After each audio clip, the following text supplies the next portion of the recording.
जी जनाब, क्या हाल चाल है आपका। उम्मीद करते हैं आप ठीक होंगे।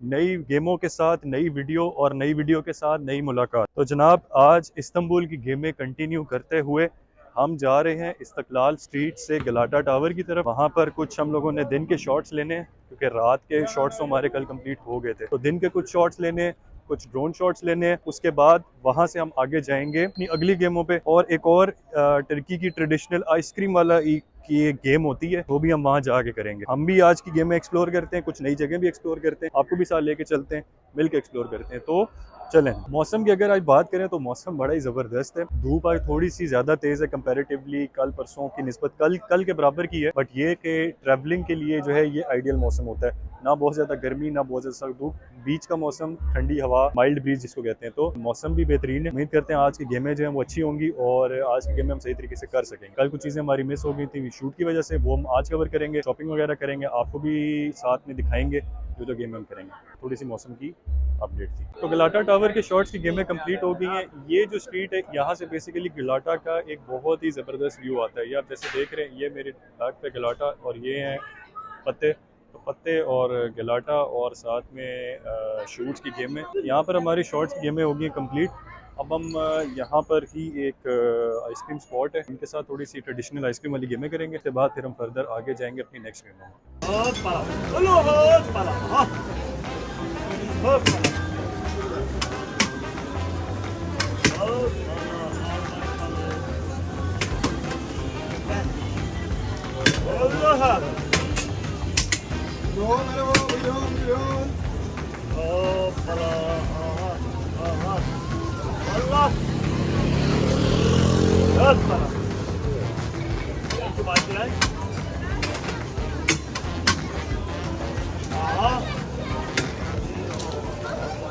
फाइनली मिल गई।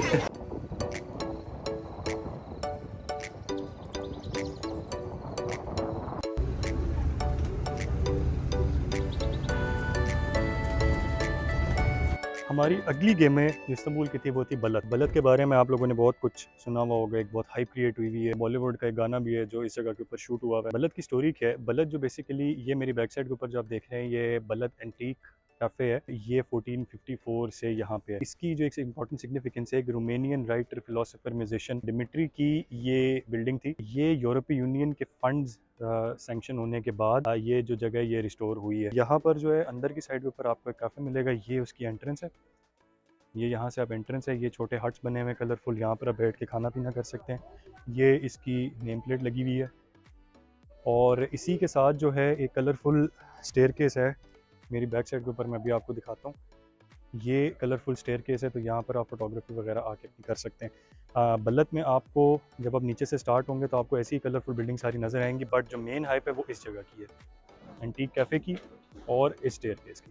तो जनाब, ये थी बल्लत की गेम है। छोटी सी करेक्शन है, 1453 है, 1454 नहीं है। इससे पहले कि आप लोग रोस्ट मुझे करें, जाहिर बात है इतना आगे पीछे जाते हैं ना तो डेट्स आगे पीछे हो जाती है। तो खैर जी, ये 1453 से यहाँ पे और यही थोड़ी सी करेक्शन है। अब चलते हैं नेक्स्ट गेम में।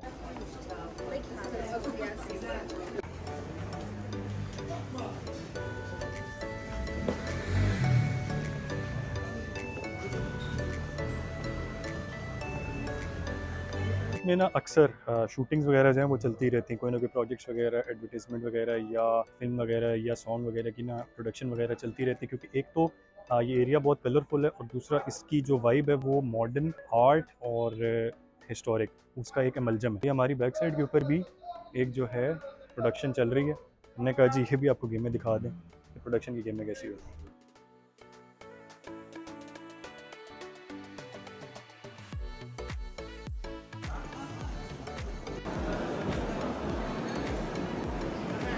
की और इस्तांबुल की अगली गेम ग्रैंड बाजार, या मेरी बैक साइड के ऊपर जितना भी सारा स्ट्रक्चर देख रहे हैं ये ग्रैंड बाजार है। अगर आप इस्तांबुल आते हैं और आप ग्रैंड बाजार नहीं आते तो फिर तुर्की और इस्तांबुल आने की जो गेमें हैं ना वो आपकी इनकम्प्लीट ही नहीं है, ही नहीं, गेमें ही नहीं। तो जनाब, हमने ये टोपी ले ली है, सुलेमानी टोपी। भाई जब आप इस्तांबुल आए तो फिर प्रॉपर तरीके से आएँ। तो बाकी हम लोगों ने यहाँ से कुछ शॉपिंग करनी थी। मज़े की बात मैं आपको बताऊँ, ये इतना बड़ा बाजार है कि इसके अंदर आप घुस जाएँ तो बस घुस फिर अंदर ही हैं आप। और एक और टिप यहाँ पर ये है कि जब आप स्टार्ट में आते हैं तो शुरू की दुकानों से शॉपिंग करना आपको थोड़ा सा महंगा पड़ सकता है, थोड़ा सा वॉक करें, अंदर जाएं, बार्गेन करें, तो तब आपको अच्छी प्राइस के ऊपर अच्छी चीज़ मिल जाएगी। और फ्रंट की कंपैरेटिवली जो बैक की है दुकानें वो सस्ती हैं, और बार्गेन यहाँ पर टिका के करें। सही पाकिस्तान वाला माहौल है, पाकिस्तान में पेशावर वाला माहौल है, टिका के बार्गेन करें, चीज़ आपको अच्छी मिल जाएगी। टोपी के साथ जनाब ग्रैंड बाज़ार की गेमें हो गई ख़त्म, अब हम जाएंगे अपनी अगली गेमों पर। तो कमेंट सेक्शन में बताइएगा कि टोपी कैसी लग रही है। ग्रैंड बाज़ार तक पहुँचें कैसे, ये भी बड़ा इंटरेस्टिंग क्वेश्चन है। अगर तो आप आ रहे हैं तकसीम से तो फिर आप बेयाजिद स्टॉप पे उतरेंगे टूवर्ड सुल्तान अहमद, और उसका वही रूट होगा कि आप M2 मेट्रो लेंगे तकसीम से, और उसके बाद आप उतरेंगे वेंसिज़िलार पे। वेंसिज़िलार से आप लेंगे यूनिवर्सिटी इस्तांबुल वाला जो स्टॉप है वहाँ, ललई से आप बैठेंगे और बेयाजिद पे उतरेंगे, और ये जो मेरे पीछे एंट्रेंस है ये आपको सीधा अंदर ग्रैंड बाज़ार ले जाएगी। और अगर तो आप किसी और पार्ट से आ रहे हैं तो आपने सिंपल कराकोए से आपने बोर्ड करना है, कराकोए से आप मेट्रो लेंगे और सीधा आप बेयाजिद स्टॉप के ऊपर जो है ना आप वो वहाँ पर उतरेंगे। तो जनाब ये है थोड़ा सा रूट गाइड आप लोगों के लिए कि यहाँ तक कैसे पहुँचेंगे। बार्गेन बार्गेन बार्गेन, ये सही पेशावर वाला सीन है। यहाँ पे टोपी पहन के अब हम थोड़ा सा और बाहर निकलेंगे, गेमों शेमों को एक्सप्लोर करेंगे। ये सीन है और ये गेमें हैं बाज़ार की। साथ में हमने कहा जी लगे हाथ हम थोड़ी सी टर्किश चाय ले लें, तो ये हमने टर्किश चाय भी ले ली है यहाँ से। अब हम टोपी पहन के बर्फ़ के दिनों में टोपी पहन के चाय बना के जनाब बैठ के तो फिर जो है ना गेमें पूरी करेंगे। तैयारी कर ली हमने सर्दियों के बर्फबारी की। बाबू बन गया जेंटलमैन सुलेमानी टोपी पहन के ग्रैंड बाज़ार के सेंटर में। बात कर लेती हैं फाइनेंसिस की और खर्चे मर्चे की। तो अगर तो आप यूरोप से आ रहे हैं तो ज़्यादा एडवाइजेबल यही है कि आप अपनी होम कंट्री में ही यूरोज़ विड्रॉ करें, अपने साथ यूरोज़ कैरी करें, और उसके बाद जैसे ही आप टर्की में किसी एयरपोर्ट पे आप लैंड करते हैं तो वहाँ पर करेंसी एक्सचेंज काउंटर्स होते हैं, वहाँ से आप अपनी ज़रूरत के हिसाब से लीरास परचेज कर लें। सबसे ज़्यादा अच्छा तरीका तो यही है। अगर आप क्रेडिट कार्ड यूज़ करते हैं तो क्रेडिट कार्ड का यहाँ पर एक परसेंटेज एप्लीकेबल है, और हो सकता है कि जो चीज़ आप कैश में परचेज कर रहे हो जिस वक्त आप उसको क्रेडिट कार्ड में पे करने लगे तो वो शायद थोड़ी सी एक्सपेंसिव पड़े, क्योंकि उसकी ट्रांजैक्शन परसेंटेज होती है वो कभी कभार इंक्लूडेड होती है, कभी कभार इंक्लूडेड नहीं होती, तो वो एक हैसल हो जाता है, एक मैस हो जाता है। अगर आप क्रेडिट कार्ड कैरी कर रहे हैं और आपको अगर बैंक कार्ड जिसको डेबिट कार्ड कहते हैं या क्रेडिट कार्ड से एडवांस पेमेंट लेनी है, एडवाइजेबल है कि आप जो तुर्की या बंकासी है वो यूज़ करें, क्योंकि उसके ऊपर जो उनकी फ़ी है वो कम है। अगर आप किसी और बैंक की तरफ जाते हैं तो उनकी जो ट्रांजैक्शन फीस है और जो प्रोसेसिंग फीस है वो बहुत ज़्यादा है। सबसे बेहतर तरीका तो यही है, अपने साथ लीरास कैरी करें, बट क्योंकि सिचुएशन का और कंडीशन का पता नहीं होता तो इसीलिए आप अपने साथ कार्ड कैरी अगर करते भी हैं, क्रेडिट कार्ड से पेमेंट करते हैं हर जगह पे, तो वो तो बहुत अच्छी बात है। जहाँ पर कार्ड चलता है कार्ड चलाएं, और जहाँ पर कार्ड नहीं चलता, जहाँ पर कैश का ऑप्शन है तो वहाँ पर कैश में पेमेंट करें। ग्रैंड बाजार में कोशिश करें कि सारी पेमेंट आप कैश पे ही करें, वहाँ पर कार्ड में ना करें, क्योंकि कार्ड के ऊपर वहाँ पर चीज़ें आपको महंगी मिलेंगी। और दूसरा, जिस वक्त आप कार्ड का जिक्र करेंगे वो श्योर शॉट आपको ज़्यादा चार्ज करेंगे, आपको टूरिस्ट समझ के, तो पता चल जाता है कि ये बंदा टूरिस्ट है, तो वो फिर वहाँ पे कॉल उतारते हैं। तो जनाब ये तो थी फाइनेंशियल गेम में। अब अगर बात करें अफोर्डेबिलिटी की तो ये टोटली आपके ऊपर है। अगर आप किसी महंगी जगह के ऊपर होटल लेते हैं, होटल के चार्जेस भी ज़्यादा हैं, इकोनॉमिक भी जो है वो आपको होटल्स मिल जाते हैं। कोशिश करें मेट्रो ज़्यादा यूज़ करें, टैक्सीज यूज़ ना करें। मोस्ट इंपॉर्टेंट बात, यहाँ पर आकर किसी को भी आप ये ना बताएं कि आपके पास यूरोज़ हैं या डॉलर्स हैं। आपसे अगर वो पूछते भी हैं कि आपको रेट किस चीज़ का चाहिए, यूरो रेट चाहिए, डॉलर रेट चाहिए, तो आप सिंपल उनको कहें कि हमें लीरा में बताएं, क्योंकि यहाँ पर आजकल ये बहुत ज़्यादा चल रहा है कि जिस वक्त वो आपको देखेंगे, आपको एज अ फॉरेनर आइडेंटिफाई करेंगे, तो आपसे पूछेंगे कि जी आपको डॉलर रेट चाहिए, यूरो रेट चाहिए, तो उस केस के अंदर वो कंपैरेटिवली ज़्यादा ही होता है और वो नुकसान में पड़ता है। अपने साथ जो है वो जूते अच्छे रखें, क्योंकि जितना ज़्यादा चलेंगे उतना ज़्यादा बेहतर होगा, और मेट्रो ही यूज़ करें। सबसे बेहतरीन तरीका यहाँ पे मोबिलाइज करने का मेट्रो ही है। खाने पीने में अगर तो आप बहुत ज़्यादा पिकी नहीं है, डोनर और ये चीज़ें ट्राई करें, उनमें फ़ायदा ये होता है कि वो कहीं पे भी आप लेकर चलते फिरते खा सकते हैं, और वो इतनी एक्सपेंसिव भी नहीं है।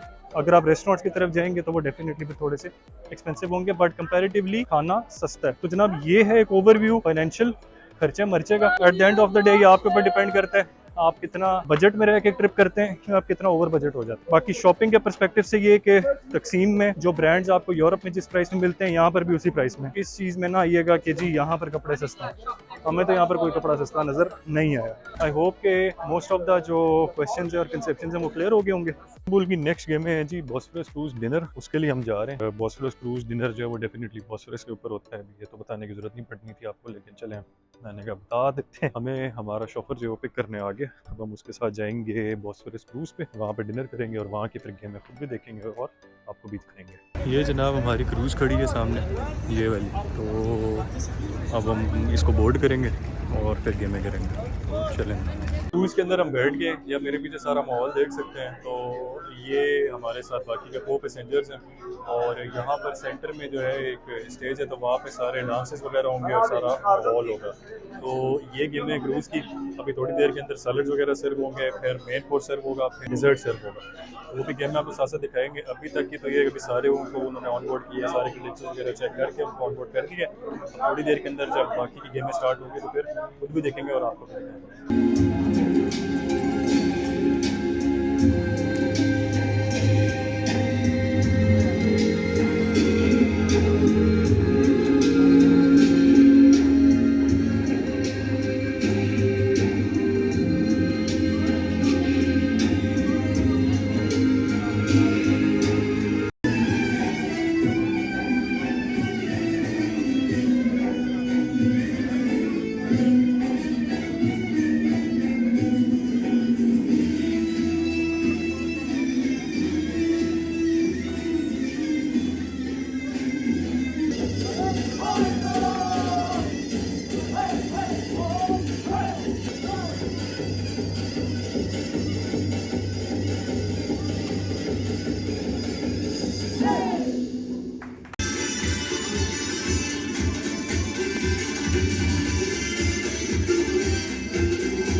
तो क्रूज़ की गेमों में होता क्या है बेसिकली, या क्रूज़ डिनर की गेमों में होता क्या है बेसिकली, एक फैंसी सी क्रूज़ होती है और उसके अंदर तकरीबन उसका जो टाइम ड्यूरेशन होता है वो 2 से ढाई घंटे या 2.5 से पौने 3 घंटे डिपेंडिंग ऑन द पैकेज होता है, और या डिपेंडिंग ऑन द ट्रिप होता है।